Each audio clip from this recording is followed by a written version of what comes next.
मैं कपिल कांत शर्मा एक बार पुनः आपके अपने YouTube channel success with Kapil पर बहुत स्वागत करता हूं। नई शिक्षा नीति जारी कर दी गई है और सिस्टम चेंज हो चुका है।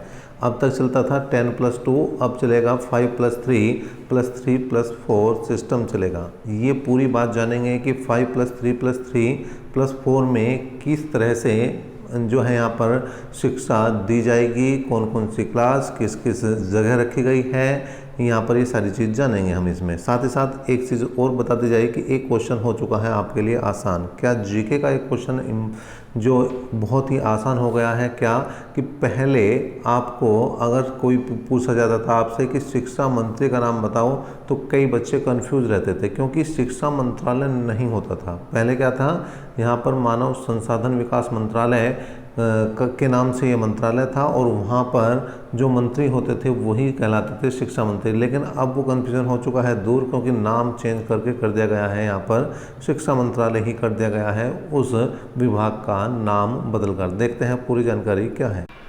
देखिए भाई, 34 साल बाद हुआ बदलाव। नई शिक्षा नीति को कैबिनेट से मिली मंजूरी। 5वीं तक की पढ़ाई अब मातृभाषा में और स्नातक तक एक प्रवेश परीक्षा होगी। और साथ ही साथ मानव संसाधन विकास मंत्रालय का नाम बदलकर कर दिया गया क्या है, शिक्षा मंत्रालय। बड़ा इंपॉर्टेंट क्वेश्चन बनेगा ये। आने वाली कुछ परीक्षाओं में बिल्कुल क्वेश्चन पूछा जाएगा कि शिक्षा मंत्रालय का पहले क्या नाम था, तो मानव संसाधन विकास मंत्रालय। और यहाँ पर क्या है भाई, खर्च बढ़ाने का लक्ष्य रखा गया है शिक्षा पर। लेकिन सबसे पहले बात करेंगे हम किस पर, 10+2 की जो पद्धति थी उसे 5+3+3+4 में चेंज किया गया है। सबसे पहले इसी पर बात करते हैं। क्या है, नई नीति में पूरे पाठ्यक्रम और शैक्षिक ढांचे को 5+3+3+4 के तहत 4 हिस्सों में बांटा गया है। पहले शिक्षा 10+2 आधारित थी। क्या चीज़ें हैं, पहली बात देख लेते हैं यहाँ पर। फाउंडेशन कोर्स जो होगा उसमें होगा नर्सरी, केजी, अपर केजी और साथ ही साथ यहाँ पर इनके साथ फर्स्ट और सेकंड क्लास भी फाउंडेशन में ही लगाई जाएंगी। पहले 5 में फाउंडेशन वर्ग के तहत नर्सरी, केजी और अपर केजी होंगे और इसमें 3 साल के बच्चे प्री स्कूलिंग शिक्षा लेंगे और फिर पहली और दूसरी भी इसी में पढ़ेंगे। NCERT के विशेष पाठ्यक्रम में एक्टिविटी आधारित लर्निंग पर फोकस 3 से 8 साल तक के बच्चों को कवर किया जाएगा इसमें। तो यहाँ पर लर्निंग पर जो फोकस होगा वो किस तरह की एक्टिविटी आधारित लर्निंग पर करा जाएगा भैया फोकस। अगर प्राथमिक स्टेज की बात करें तो यहाँ पर तीसरी, चौथी और 5वीं कक्षा होगी और दूसरे वर्ग में रखा गया है इनको। इनमें बच्चों को प्रयोग के माध्यम से गणित, विज्ञान और कला आदि विषयों की पढ़ाई कराई जाएगी और इस वर्ग की जो आयु रहेगी वो 8 से 11 साल के बच्चे इसमें शामिल रहेंगे। फिर तीसरा आएगा माध्यमिक, और माध्यमिक में आएंगे कक्षा 6, 7 और 8।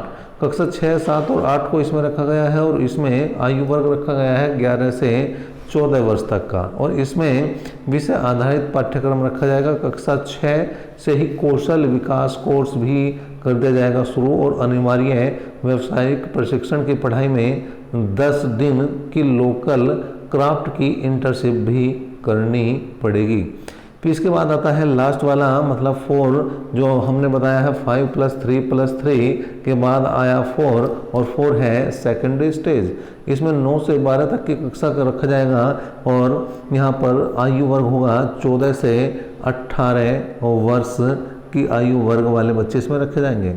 और बोर्ड की तैयारी पर फोकस होगा, विषय चुनने की आज़ादी होगी, अनेक विषय के साथ साथ बहु विषयक जानकारी को बढ़ावा दिया जाएगा। बोर्ड परीक्षा रटने के बजाय ज्ञान बढ़ाने पर आधारित होगी। तो ये पूरा रहा 5+3+3+4 का सिस्टम। अब यहाँ पर एक मूलभूत बदलाव ये भी किया गया है कि 2030 के बाद 3 वर्षीय बीएड समाप्त कर दी जाएगी और अभी क्या है, 2030 के बाद 4 वर्षीय इंटीग्रेटेड बीएड वाले ही स्कूलों में पढ़ा सकेंगे। 2 साल की बीएड डिग्री भी होगी, लेकिन उन्हीं लोगों के लिए जिन्होंने कुछ विशेष विषयों में स्नातक किया हो। 1 साल का बीएड प्रोग्राम भी होगा, लेकिन पोस्ट ग्रेजुएट या उसके बराबर योग्यता वाले छात्रों के लिए। मतलब यहाँ पर बीएड 4 तरह से हो जाएगा, 4 साल का होगा, 2 साल का होगा और 1 साल का होगा। इस तरह से 4 तरह से आप बीएड भी कर सकते हैं। ये भी मूलभूत बदलाव हुआ है। साथ साथ यहाँ पर अगर देखा जाए तो शिक्षा पर खर्च बढ़ा दिया गया है। अब तक 4.43% खर्च होता था पूरी जीडीपी का, जबकि अब 6% तक खर्च करेंगे सरकार किस पर, शिक्षा पर। तो ये बहुत ही महत्वपूर्ण चीज़ें रही हैं। और मेडिकल को छोड़कर पूरी उच्च शिक्षा के लिए बनेगा एक नियामक, मतलब एक ही संस्था रहेगी जो इन सभी चीज़ों को कवर करेगी। साथ साथ यहाँ पर 5 अहम जो बदलाव हैं वो क्या है, बोर्ड वार्षिक परीक्षाएं सेमेस्टर और मॉड्यूलर आधारित होंगी। ये 2 भागों या 2 तरह जैसे वस्तुनिष्ठ और व्याख्यात्मक हो सकती है, मतलब आपके ऑब्जेक्टिव एग्जाम भी हो सकते हैं और सब्जेक्टिव भी।